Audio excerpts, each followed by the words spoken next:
You're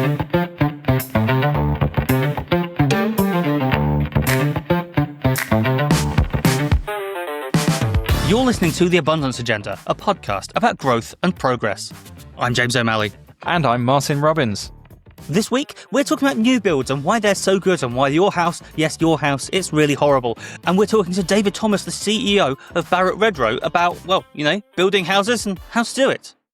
James, I want to start with a controversial statement. I think that new things are often better than old things. Wouldn't you agree?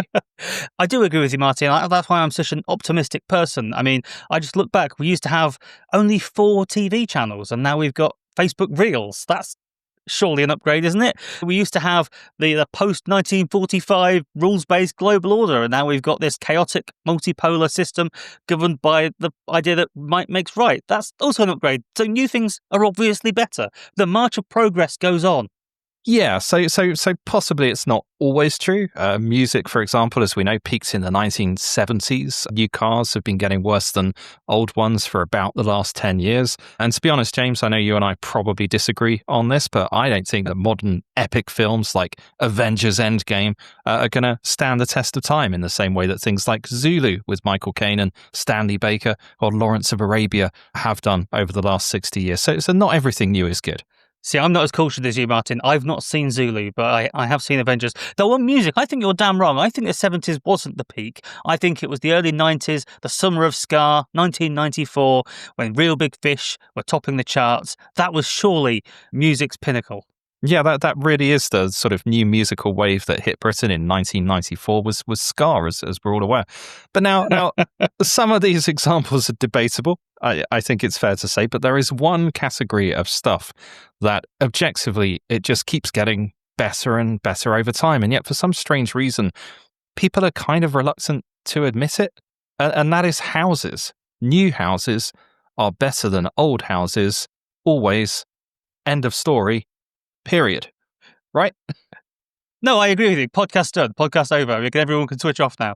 Yeah. No, I agree with you, Martin. I know we're on the same page on this because a few years ago, we both bought new builds at more or less the same sort of time. And I don't know about you, but I love my house because, though the estate we live on, it's a little bit characterless and bland, if I'm honest. But here's the thing. I own a house. And in it, because it's a new build house, everything basically just works. The walls are flat. There's no janky angles. There's no weird little room, which you needed 100 years ago for whatever, an outdoor toilet or where the spinning wheel goes or where the lead paint was painted or something like that. There's nothing of that. It's just a house that functions and works. There's no weird fireplace that we can't use anymore that's just redundant and taking up space. And because it's a new build, we can drill holes in the walls without worrying about, hitting something historical or some asbestos or something like that. So it's brilliant. New builds are just very satisfying places to live. Yeah, and let's be honest, nobody has figured out what to do with fireplaces in 2025. It's ridiculous. You can put storage either side. Some people try and put a flat screen TV on the top of it, but that just looks ridiculous and in the wrong. But I don't mind a TV, James. I'm not completely backwards in Bedfordshire. It's the height. That's the problem. I love a massive TV, but above a fireplace, that's insane. Yeah, you're just craning your neck. It's infuriating. There's actually a section of Reddit called TV Too High, and it's one of my favourite things to look at because it's just a way to get mad at other people's design choices. And you just think, why are people choosing to do this? And the worst thing is, it's not when they've got a massive TV above the fireplace, it's when they've got a really tiny one. It just makes no sense and it's infuriating. Well, this is how we're going on a massive segment here, but this is how you know when houses have been sort of set dressed for interior decoration shots or for viewings and things. Is that there's like a whole thread on this as well of images of rooms that have TVs that are clearly in the wrong place. So you have like a TV in one corner and all the chairs are facing in the opposite direction. Or it's up on the corner of a wall or something. But even in normal houses, people are terrible at moving TVs around, and a large part of that is fireplaces. We must purge the fireplaces, James. The dumbest thing in all of this, is that they're putting chimneys on new builds that don't even have fireplaces for decorative purposes. But the mind boggles, Martin. So Yes, new builds are fantastic. I think we all agree on that. But weirdly, some people seem to almost despise them. And even the language that we use about houses is sort of weirdly biased. So, for example, if I bought a car off of somebody who had already owned it, we would describe that car as being second hand. And we would say that, I got it cheaper. It was a cheaper deal because the kind of default, the base case that we're comparing against is, you buy a new car or you get a second-hand one that's cheaper. But for houses, basically most houses are second-hand. That's kind of the default. We just buy used houses that other people have discarded and thrown away. And then we treat new builds as kind of against that standard. And you get all this kind of language about the new build premium and, how terribly expensive new build houses are. Martin, you've sort of blown my mind with that comparison. It makes me think that maybe the postmodernists are right and everything is socio-linguistically constructed. But no, Martin, are new builds actually more expensive, though? I mean, that's what we assume, but is this actually the case? So yes, it is the case. And I think it's pretty definitive that that's the case. But if you're getting into how much more expensive they are, that gets very, very hazy very quickly. It's very hard to pin down. Some estimates have put it as high as like 40%, but that honestly just sounds absurd to me, just based on my own experience house hunting, and I think most people would probably agree there. What House, which is a real magazine that exists, have suggested 25%. Does it have regular readers? Like, presumably you just buy it once. But I mean, this is like Which magazine, which I subscribed to for 6 months when I moved into this house. And then once I had bought all of the things that I needed to buy, I no longer needed a Which subscription, so I could cancel it. Sorry, Which, but I've bought all the things now. As a contributor to Which Tech magazine, I strongly advise against cancelling. Yeah, sorry to have directly reduced your income, James. But anyway, once again, coming vaguely back on topic. So yeah, houses are obviously in different parts of the country. It's sort of different premiums in different areas. And people have pointed out that a lot of these estimates, they don't really account for things like the square footage. So once you factor that in, maybe it's more like a 10% premium, which, if I'm honest, sounds about right, I think, probably similar for you. But obviously that varies. So it's bigger in London, less in the back of beyond, as you'd expect with the higher demand, right? So have we both been ripped off in buying our new builds, though? Should we be campaigning against this sort of new build tax? Well, no. And again, this sort of comes back to this weird bias in the language that we use to talk about this stuff, because apparently we're now the postmodern podcast, as you said. So you see all of these headlines kind of giving warnings about the new build premium and talking in breathless terms about how the price of your house, it might not go up as much as you thought it was going to, James, in the next 10 years. And it's kind of mad because unlike new cars, which, as we've established, are all terrible now and just make constant noises at you. I had a car that I rented in Corsica recently, which beeped every single time I went more than 2 kilometers an hour over the speed limit, which after a week on roads with a 50 kilometer an hour speed limit, incredibly annoying. But anyway, new houses are objectively better than old ones. So of course people are willing to pay a bit more for one. I mean, that makes complete sense. In our case, Martin, we had to buy a new build house. We actually did Help to Buy, the old Help to Buy scheme, which has now been replaced. The rules have all changed. But at the time, the government would only lend us basically an enormous sum of money so that we could then go to a bank and borrow an even larger sum of money. But we had to buy a new build to get that. And it works out great because, we closed within days of the stamp duty holiday as well. But even so, the house was still incredibly expensive. I mean, that's what radicalized me into doing this podcast. So break it down for me, Martin. Make me feel better about all of this money I've been borrowing and then now have to pay back. Let's start with the money, and let's specifically start with energy, because that is literally paying you back. And one of the reasons I wanted to talk about this, it's an obvious topic, but I genuinely don't think most people understand how massive a deal this is. So every house in Britain has an EPC energy rating, goes between A and G, where A is the best, obviously. So let's say that you're a young couple and you're living in a 3-bedroom house and you're about to have a baby. Bit of a stretch, I think, for both of us, but bear with me. I was going to say, I was on board for the first two. The third one, not so sure, but let's go with it. But the baby's optional. It's frankly irrelevant. I just wanted to add a bit of, color and style to this metaphor. So how big of a difference do you think it makes to your bills if that house has, say, an A rating versus a C rating? I'm going to pick a number out of the air here, Martin, because to be honest, I don't really look at the electricity bill. I'm bourgeois and middle class, so it just goes out of my bank account. I don't really think about it. But I would guess, I don't know, £20 to £30 a month, something like that. Right, which I think is probably what most people would think. So if this house has an A rating, 3-bedroom house, 2 people living in it, on average, you'd expect to pay about £54 per month for your combined energy bill. If it's a C rating, and remember the ratings go all the way down to G, that bill goes from £54 a month to £120 a month. Holy shit. So that is a massive difference. That's like paying for like Xbox Game Pass and Netflix on top of your electricity every month if you live in an old house. Yeah, other examples are available for, more discerning listeners, but sure. I was trying to think of something more sophisticated or relatable to our very highbrow audience, but no, that's where my mind went. Sadly, neither of us know what a golf subscription is. Probably a lot more than that. So obviously that's an enormous difference, Martin, and I'm guessing that old houses are even less efficient than that, right? They are. And again, this is sort of not a new concept, I suspect, to most listeners, but I think what maybe is less understood is just how stark the difference is and also how recent it is. So roughly half of all houses in England, certainly, and pretty much in Wales, Scotland as well, were built between 1930 and 1982. On average, these houses aren't A or B or even C. A lot of them are D, or they're even worse than that. So remember, our perfect A-rated energy efficient house would cost you £54 per month. Once you're getting down to D or E, you're talking £140, £170 a month. If you go below that, you're coming up to like £200 a month. Some of those have been upgraded to a C rating since they were built, but virtually none of them, like statistically insignificant numbers of them, are now A or B.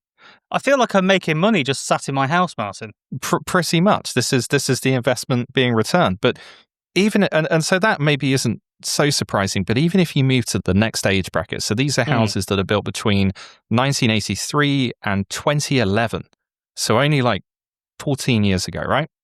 These still, on average, only get to a C rating.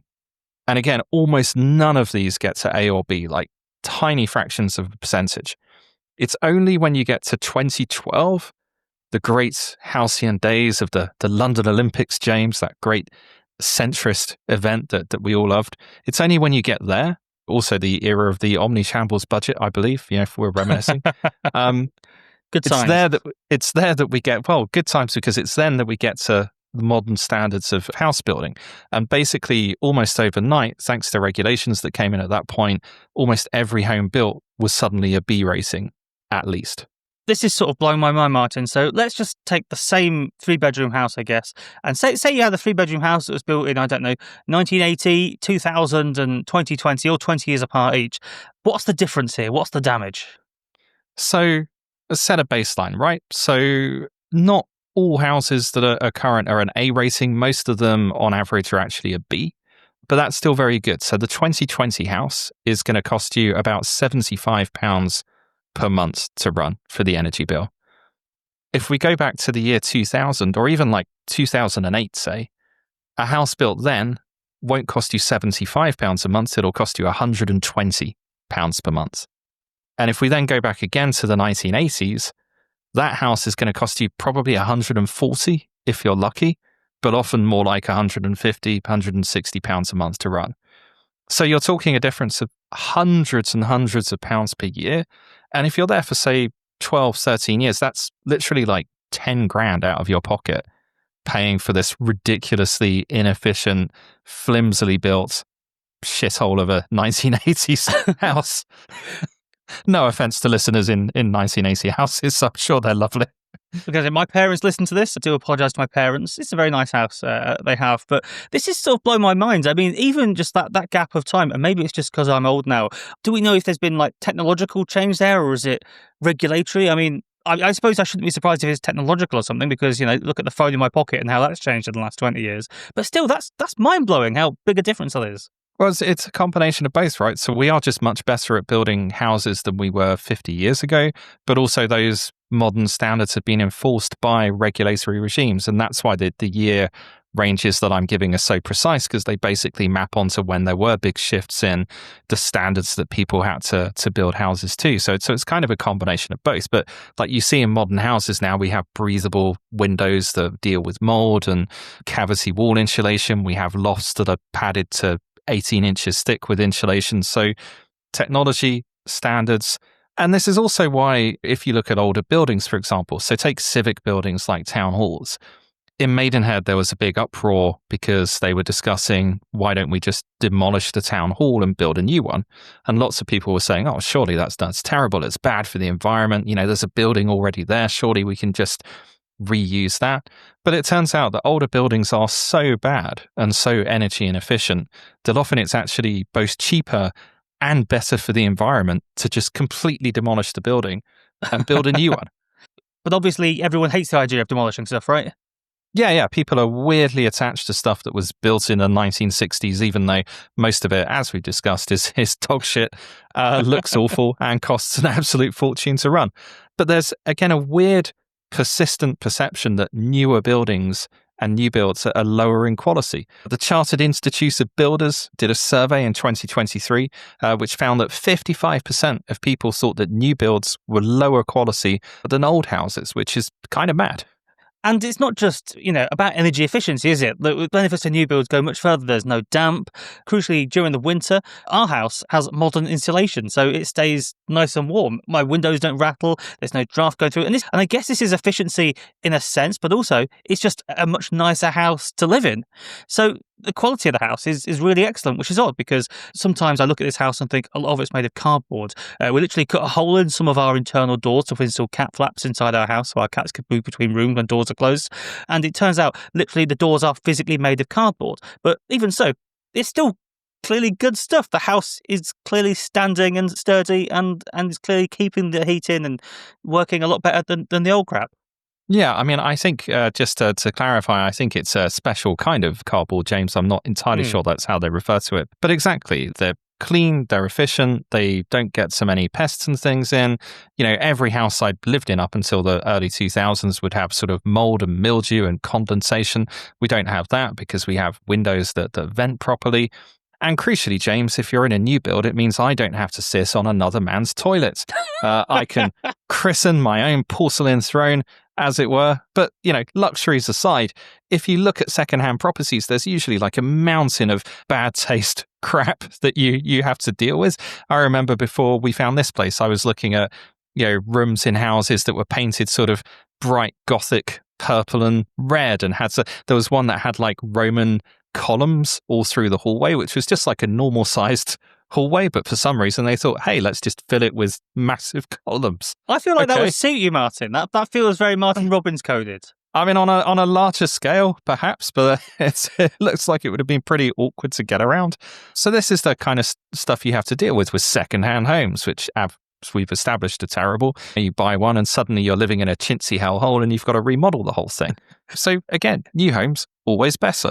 Obviously, I agree with you on this. We're on the same page. But why do you think then perceptions amongst the broader public are so bad? Why do people hate the new builds? So I think there's a few things in play, and I'm kind of going from my own terrible opinions and anecdotal experience, along with some genuine commentary from house builders and developers and people who've been researching this a bit, because to be honest, there's not much good data here.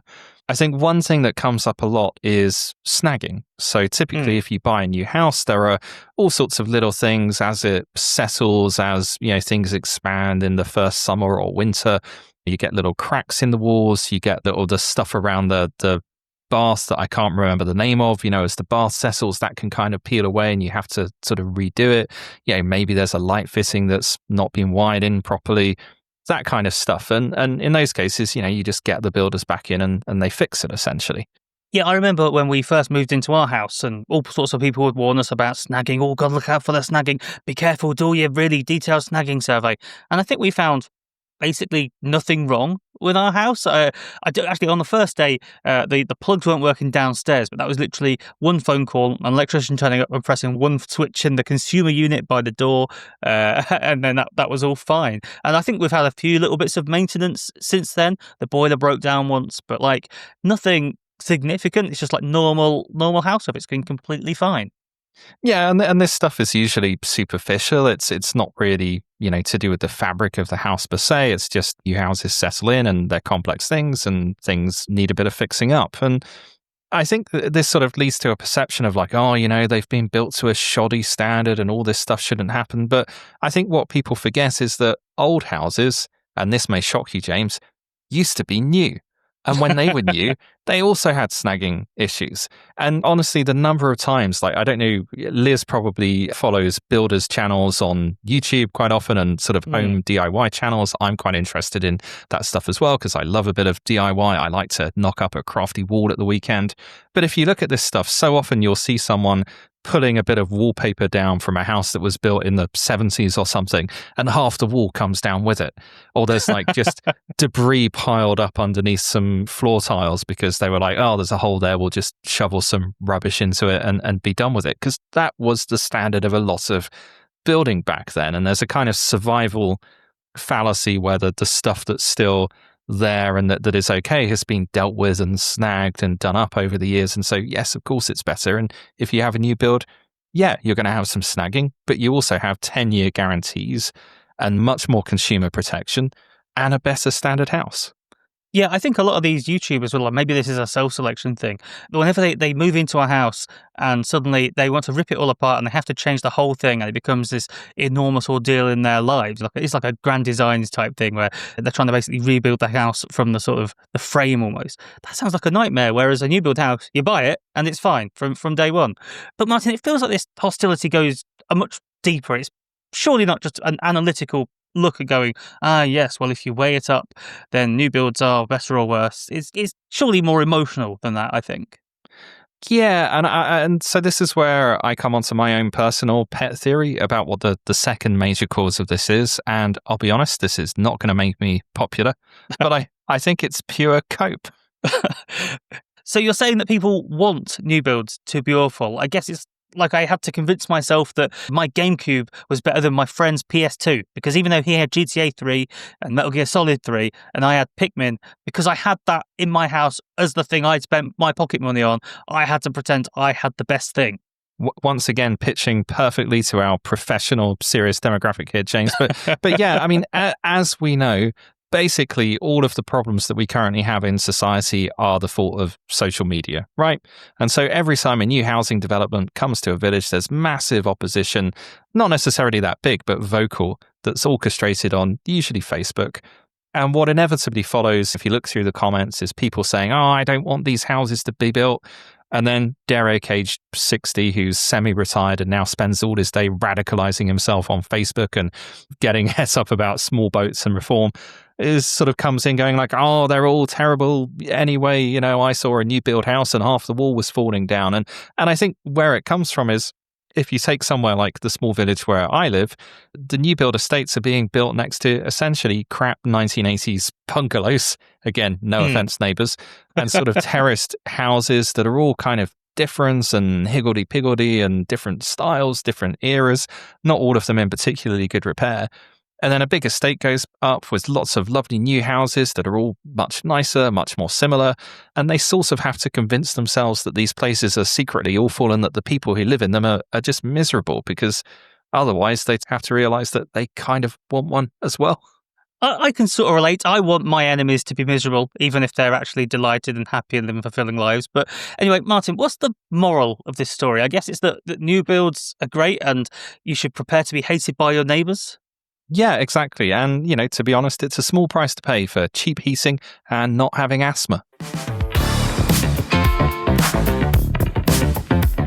So, Martin, before we get on to this week's guest, let's do a little bit of housekeeping. So if you're enjoying the Abundance Agenda this week, then do go over to Apple Podcasts, give us 5 stars, and then take the link to the podcast and send it to your friends. Post it on social media, send it to a friend on WhatsApp. Go, hey, you're a nerd, you might like this. So, yeah, go and do that. Feed our egos and help us keep making the show.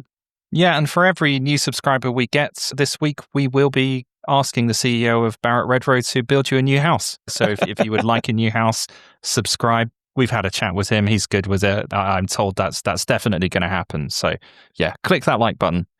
Absolutely. And before we get on to our interview this week, Martin, a quick plug for our Substacks. We both write newsletters. So Martin, have you been writing about anything this week?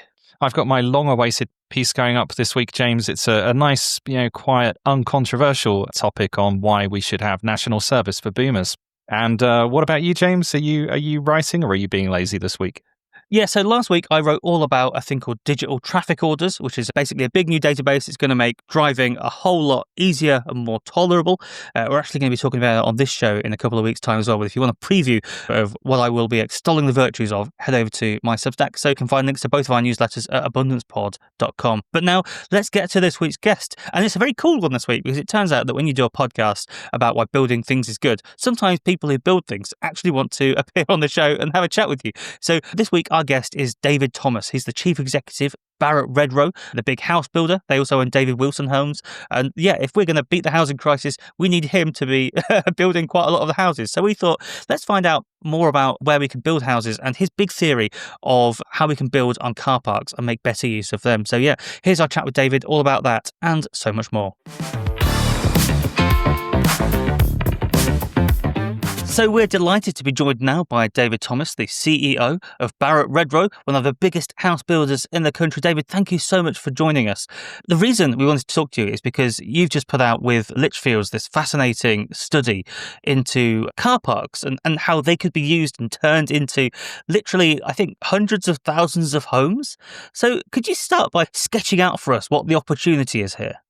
Yeah, first of all, I really appreciate the opportunity to come along and talk to you today. So, look, just in terms of car parks, I first of all set it in the context that Barratt Redrow have undertaken the redevelopment of car parks on a number of occasions. So, for example, with Sainsbury's, for example, with Tesco's, where we're undertaking large-scale redevelopments, and in some cases, putting the car park entirely underground, and in some cases just building on car parking space that is not required.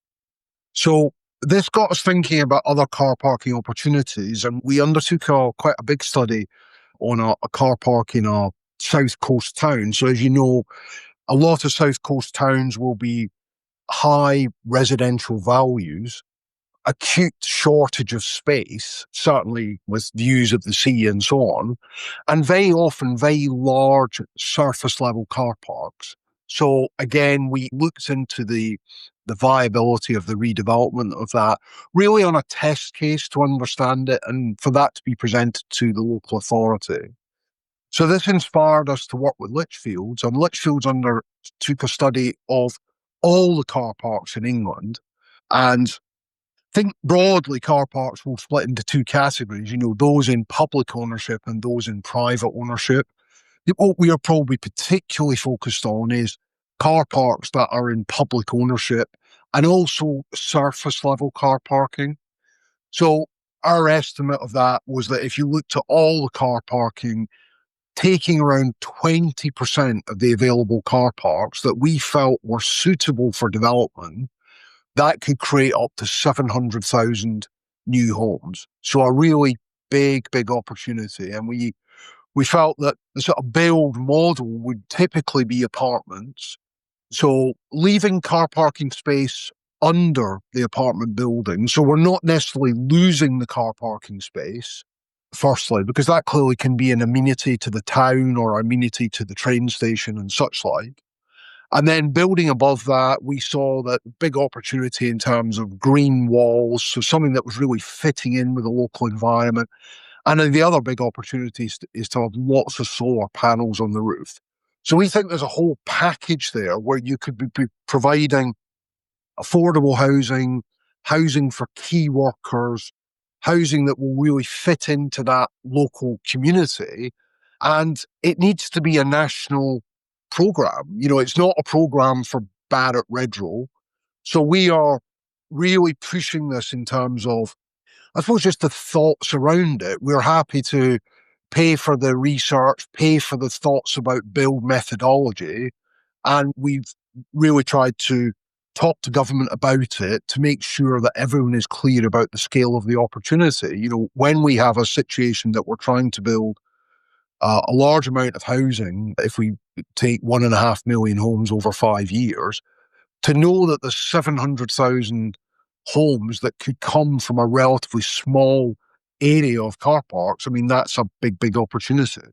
I'd be really interested because I happen to work in Belgium and the Netherlands for a number of years. And it's fascinating to see the contrast because in a city like Ghent, for example, it's a very closed, kind of narrow, congested city. It's a very old city. It has similar problems to a lot of towns on the south coast, like you mentioned. So sort of old streets, very limited surface area to put car parks and things. And so just the very natural sort of Dutch-Belgian approach is to do sort of cut and cover car parks or car parks underneath other stuff, other buildings or so on, and build up from that. I'm just sort of curious in the research, was there, because we often talk on this show about learning from other countries and what they're doing. Was there any sort of inspiration from other countries in the research that you were doing, or really focused on the UK?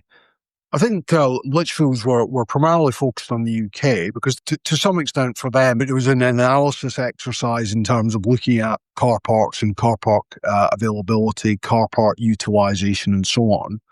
But I would certainly say in terms of looking at the broader topic of car parks, I mean, I think there's inspiration from the US market as well. You look at something like shopping centres. So shopping centres in the US, shopping malls, converting car parks to residential use is something that is very much happening in that marketplace. In the UK, I think when you look at large shopping centre owners or large supermarket owners, I think they very much recognise that the area above surface level car parking is presently dead space. And it's space that clearly has a value. Now, I'm not saying you could build above every car park, and I know that there will be plenty of examples where you wouldn't be able to build, but I would say the vast majority of car parks you could build above. And we've seen over the years that different types of assets will become available for development. I won't run through them all, but Barratt Redrow has been in business since 1958, and an example would be bakeries. That bakeries saw a big period of consolidation, and there was lots of bakery sites that came up as opportunities for development. So we see car parks as something that has been there for a very long time, and the development potential just has not really been fully recognised, fully realised. Is the other advantage of car parks that they're, I guess, relatively straightforward as these things go from a planning perspective, in that, they're brownfield. It's not like you're having to make the argument about why we should build on, something that's a bit nicer than a car park. And also that you're dealing with a relatively small number of stakeholders. You're dealing with Sainsbury's, who own hundreds of car parks, or Tesco, who have hundreds of car parks. And also, I guess, the government could conceivably, pass some sort of rule or something about car parks specifically, which could unlock all of this housing in a relatively straightforward way, I guess. Yeah, I mean, and again, I think in most cases, and I know there'll always be exceptions, we looked at a car park near an area of special scientific interest. So, I mean, that clearly would just be a no-no. So I think the reality is we're looking at predominantly surface level car parking in urban areas. There's also already a big impetus from National Rail or from TfL in London to look at how do they better utilise the, not necessarily only car parking, but the areas around train stations. So these are areas that, I know definitions change, but I think that they would classically fall into a sort of grey belt, brownfield type definition. And I think it should be relatively easy to get appropriate planning. Now, I understand that if you're I'm always reluctant to name individual towns or individual local authorities for the risk of upsetting somebody. But I think you can understand that if you're in Tunbridge Wells, you're not going to build 15 stories above a car park. But that isn't the point. I think even if you're able to realise 2 or 3 stories above the car park, there is a huge value add for the community in terms of something that would be typically focused on more affordable housing. Yeah, it's interesting that you mentioned the TfL example, because we talked recently about the history of the Metropolitan line and the sort of creation of the London suburbs like Harrow and out towards Uxbridge, that kind of direction. And effectively, they were created from similar approaches to unlocking land. One of I guess the things with car parks specifically is if you look at how you deal with local communities and potentially local opposition to development, traffic is often a little bit of a lightning rod for objections and things. So have you thought much about how you would sort of manage that or communicate that in terms of, oh, you're taking away our car parks, or you're going to make them unavailable for a period of time, or is this going to cause traffic problems, that kind of stuff? Yeah, absolutely. I mean, availability and utilization of the car parking spaces is key. So we've been through that sort of, let's say, slightly formulaic approach with the supermarkets, because they will literally place an economic value on every car parking space. So the reality is, yes, of course, allowing utilization of the car parks is very important. But also, when you look at car park capacity compared to car park use, there is a lot of surplus space, not just on saying the car park's busy Monday to Friday, but empty Saturday, Sunday, but car parks that are just never busy. I mean, I live in Croydon, and I've seen that in Croydon, where the local authority have just closed part of the car park, redeveloped part of the car park, resurfaced and renewed the remaining car park. Everyone's happy. There's no loss of amenity. So I think it's got to be on a case-by-case basis, but the ongoing utilisation is important. And the ability to put in place, for example, mezzanine parking with temporary steel structures whilst you complete the build still allows you to maintain almost full capacity in terms of car parks. Oh, fascinating. So you can essentially build a temporary car park over the top, I guess, of the sort of foundation work, preparatory work, and then pull that down once the ground level is back in place. Correct. So to deliver the build on a stage-by-stage basis. Huh. So what I've found with people that I've talked to about car parks, and our team at Barratt Redrow are always amused about the amount I can talk about car parks. But what I find is that people come back to me maybe a month later and say, oh, actually, I've got a car park near me, and I was looking at that car park, and I think there's a real opportunity. So I want everyone to look at car parks and tell their MP what a good opportunity it is to redevelop the local car parks. Car parks are a surprisingly regular source of a lot of conversation on our podcast for some reason. But David, I want to zoom out a little bit, because, you're the CEO of Barratt Redrow. You're a volume house builder. If we're going to tackle the housing crisis and build all the homes that we need, there's companies like yours that are going to have to be building a lot of the homes. So I was just wondering, can you talk to us about what it's like from your perspective when you're considering a new development? Like, say there's like a whole new build development. How do you evaluate a piece of land for the opportunity? And what are the sort of key steps from getting to there to getting the keys in the hands of new owners? And what are the biggest sort of challenges and stumbling blocks, I guess? Well, I think, first of all, for a house builder, when you step back, I mean, I've worked in a number of different sectors, so department stores, hotels, video games, and so on. And so I think the one thing when you're house building is that in the UK, you know that within reason, there is always going to be demand for new homes. So it's not so much about where can we build and where can we operate, will there be sufficient demand? It's much more about the availability of land. And what, again, I think is unusual in house building is that most businesses have some form of raw material that they're either buying in to sell or they're manufacturing to sell. And for us, we buy in all of our raw materials, bricks, blocks, windows. And if we want 150 million bricks, we can buy 150 million bricks. The challenge with land is that land comes in all shapes and sizes. So we'll see land being brought to us, or our land teams will identify land, possibly as small as 50 homes that could be built on the land. And the largest site that we have within our portfolio is around 6,000 homes.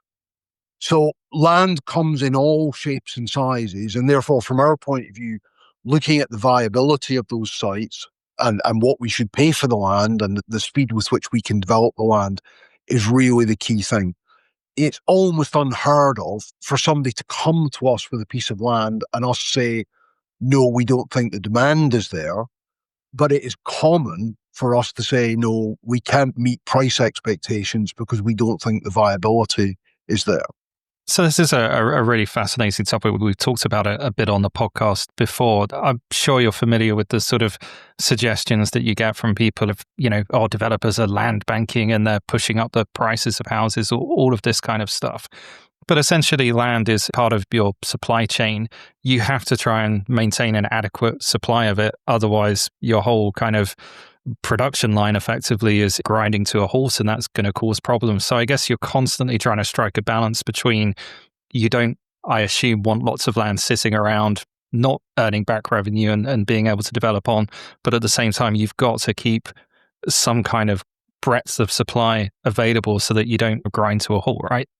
Yes, yeah, absolutely. And so what I think most businesses would call stock, really, that, we get land banks, because I think it's maybe makes it sound a bit more controversial, but, stock. So, I mean, if you talk to a petrol company, petrol companies have huge stocks of diesel and petrol because they have extended supply chains and they need to hold stocks. Land position, I think, to just explain two aspects of it. One is that if we were going to develop near a town, we feel that the town is going to expand over time. You would then look at, well, where do you think the town is going to expand over the next 5 years or 10 years? And we might take a view that the town will expand to the north because we feel that the transport links around the north are the best links and that would encourage development. But somebody else may take a view that it will expand to the south. So people in house building will look at options over land to be able to bring that land forward for planning. And that strategic land, we'll have examples where we've held interest in land for more than 20 years before we get planning. So the reality is that comes into the land that we hold, but we can't possibly develop that land presently.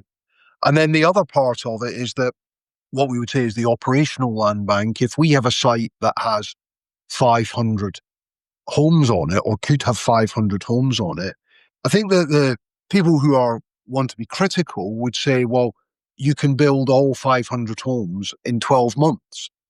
But you just can't. I mean, you can't do it physically because you can't just build everything at the same time. You have to put in roads and sewers and infrastructure and move through the site on a gradual basis, because if you put everything all at once, it would never be viable.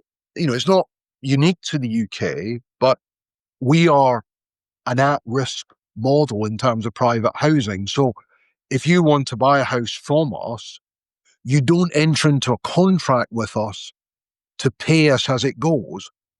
What you do is you pay a relatively small reservation fee, and then at some point you will be exchanged for 5 or 10% of the selling price.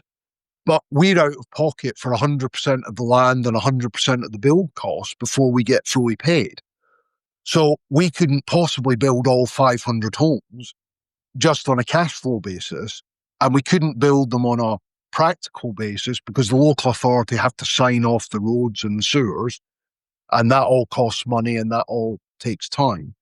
So we would say that on a 500 home site, then we would expect to go through that probably over a 4 or 5 year period. So what we would do is we would brand it, maybe Barratt at one end, David Wilson or Redrow at the other end. So we feel really strong consumer brands that are offering a different type of housing and will create demand locally.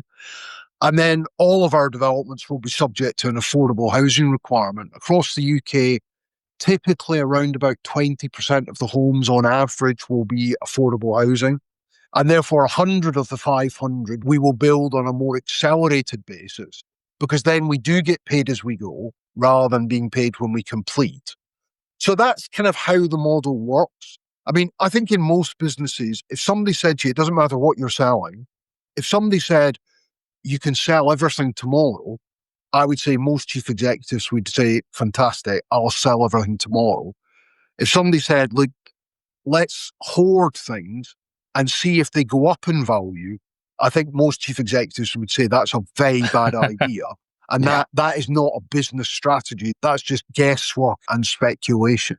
So you mentioned there affordable housing as one of the factors that go into the model. How do regulations like affordable criteria and so on affect your decision making and the viability of a site? We talked on the show a few weeks ago about how concerns around there being rare snails was holding up the planning permission of one site in Sussex and so on. And developers typically face, is it nutrient neutrality rules and things like that? These all must factor into your thinking. Is there any particular regulations which really sort of move the needle for you in a disproportionate way in terms of this site is viable versus this site is unviable? Yeah, okay. So again, in any business, house building is no different. The biggest challenge for any business is uncertainty. So if somebody says, look, in location A, you've got to provide this amount of affordable housing, maybe you've got to provide a water filtration system, you've got to meet 10% biodiversity net gain, and so on, fine. We absolutely understand the rules, and it's clear that we can decide whether the site is viable or not viable based on the rules. Where it is clearly much more difficult if rules change over a relatively short period of time, or if there is real uncertainty about whether the rules can be satisfied. So for us, if you look at affordable housing, as long as local authorities are clear about their affordable housing requirement, the house builders will very quickly understand whether that is viable or not viable. I think we've seen this play out in London, and there was announcements made yesterday about the affordable housing requirements. The reality is that we only build houses. So we want it to be viable because we want to get on and build and sell houses. So if affordable housing requirements are too high, the reality is it will not be viable. It doesn't matter what part of the country you're in. If you're in the north of England and say affordable housing requirements are typically 10 or 15%, because there is better affordability and there is more affordable housing stock per head of population than, say, in London. But if that changed from 10 or 15 to 25 or 30, the vast majority of developments will become unviable. And then the other example on uncertainty would be, if you look at nutrient neutrality, I think that, I have really been involved in this over a long period of time, because it started off as an issue in Southampton, and we have a division in Southampton. And so our Southampton division were saying it's really difficult to buy land because there's issues to do with nutrient neutrality. And you, okay, well, just explain that to me. And it's then grown and grown. And the last count I had, I think it was 74 or 75 local authorities that were impacted by nutrient neutrality. The government have been desperately trying to unlock this to allow these authorities to develop with more certainty, but we don't have a fully unlocked solution at this point in time.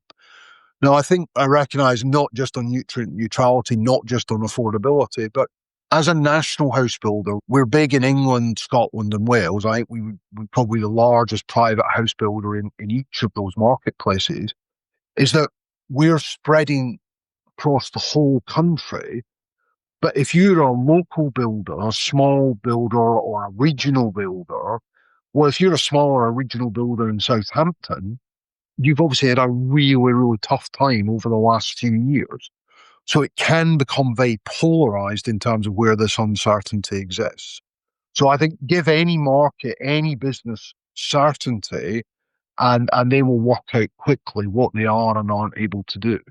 On sort of a related topic, but you mentioned earlier a little bit about when you're looking around a particular town and you're thinking about which direction is it going to grow in the future. Obviously, in recent years, we've introduced local plans in various local authorities. I think it was Lichfield. I'll double check before we go to air, but I think they had a report which actually looked into the impact of local plans on things like planning permission and found that actually in a lot of cases they seem to be slowing down the process or seem to be actually introducing more issues there. I'm curious if you've got any perspective on how you found that working with local authorities, like when a plan is in place. Does it help? Does it not help? Well, I would say a plan in place will definitely help. because there is just more certainty about where the local authority are expecting housing delivery to take place. Where I think the problem arises, which I know, sounds quite obvious, but nonetheless, I think where the problem arises is where the local authority deem that development should take place in certain areas, but there are constraints which result in costs arising that make the development unviable. So, for example, there could be very significant remediation, just to illustrate the point, that the local authority may decide that redevelopment should take place in an area of land where perhaps it's been an area of landfill. And there's inert landfill, so development can take place there, but there's a requirement to clear, remediate, and pile foundations. Well, the reality is that, yes, it's a good bit of land to develop and it's close to transport links, but the viability relating to it is simply not there. So if a plan is, let's say, comprehensive, then the plan will work very well. If the plan is not comprehensive, what will happen is that when sites come forward, they'll be considered to be unviable for one reason or another, and then the local authority won't go back to the drawing board. The only other point I would flag in terms of the local plans is just the amount of time taken to get the local plans together. And I think that, there's plenty of examples of local plans that will have run into years in terms of actually bringing those plans together. Again, I'm always reluctant to name local authorities, but, the government have called out local authorities historically, both the Conservative government and the Labour government, in terms of the amount of time it's taken to get plans in place. So one thing I'd love to ask you about on a related note is what can be done next. So at the moment, we talk on the show all the time about the Planning and Infrastructure Bill, which is currently working its way through Parliament. That's going to hopefully speed up building things and put structures in place to incentivise building and so on. But from your perspective, is there anything else that you'd like to see the government do? If you're on the phone to Steve Reed or Rachel Reeves or Keir Starmer, what could they do to help you get things building? Well, first of all, we've said many times over the last 15 months or so that we're hugely positive in terms of the Planning and Infrastructure Bill. And, and I think the ambition of government, we see, and previous governments have talked about a housing crisis. And there is no question that the UK has a housing crisis. If you look at the UK relative to other European countries, I think you can pretty quickly get to that point. And also, if you look at affordability, particularly for first-time buyers, I think you can get to that point. So we hugely welcome anything that will bring more supply into the market. I think the government and probably everyone around the industry has been surprised at how long it has taken, but we're very hopeful that the bill will become law in November, and then we can start to move from there. Do you think the 1.5 million target is achievable? We talk about it. I hope they can do it. It seems like a very nice target to have, but do you think it can actually happen? I'm very, very enthusiastic about the government setting a target at 1.5 million. And to be frank, I would much rather the government set an ambitious target for housing. And I think everyone recognises it is an ambitious target. I think it's slightly ironic that the Conservative Party had a target of 300,000 homes per annum, and they didn't get held out as much on that target as the Labour Party saying 1.5 million over 5 years. I don't really see that as being the issue. I see it as about the extent of the conviction that government have.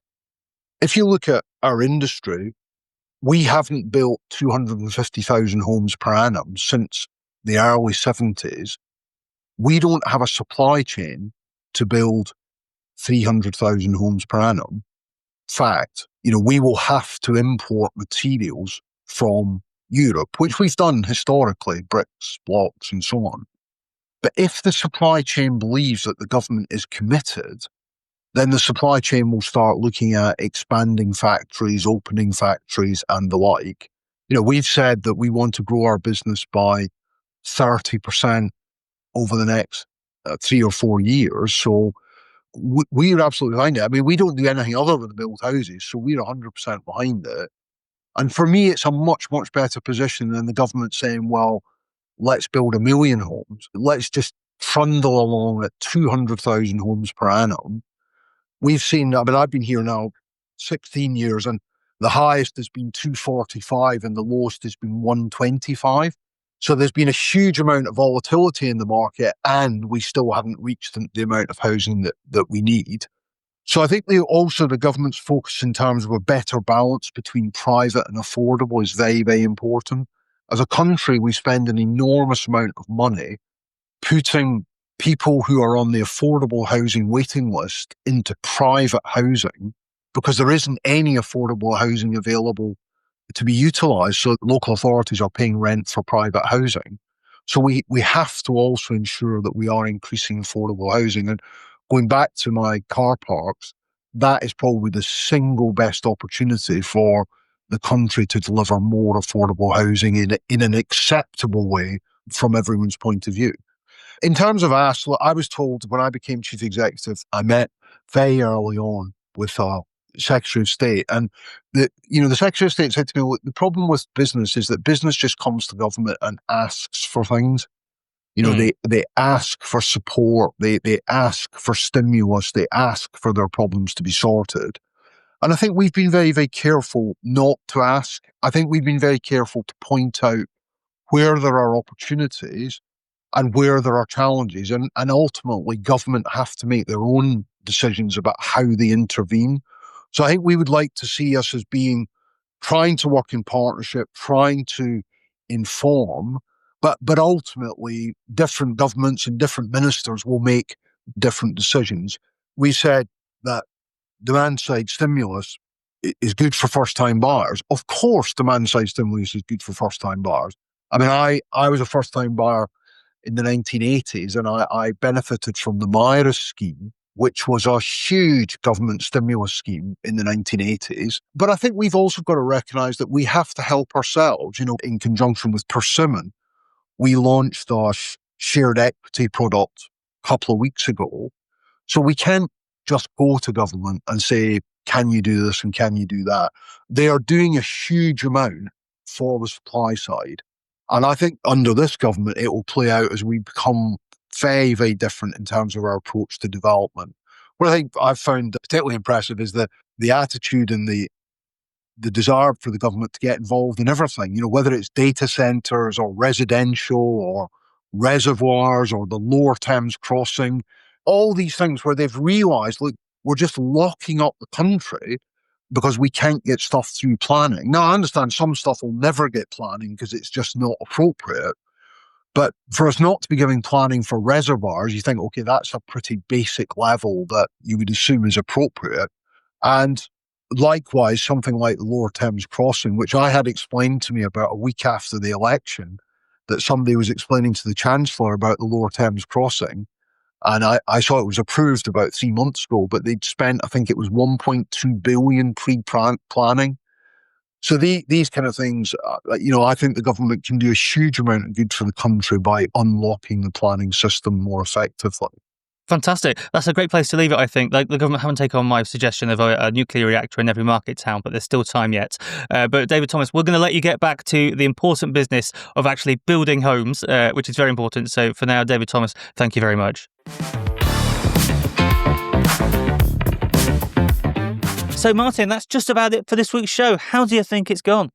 I mean, it's good. I think the most pleasing thing was that we both asked David if we had bought good houses from reputable builders, and he assured us that we've made good decisions. So I think we can both sleep safely and soundly in our new build houses this evening.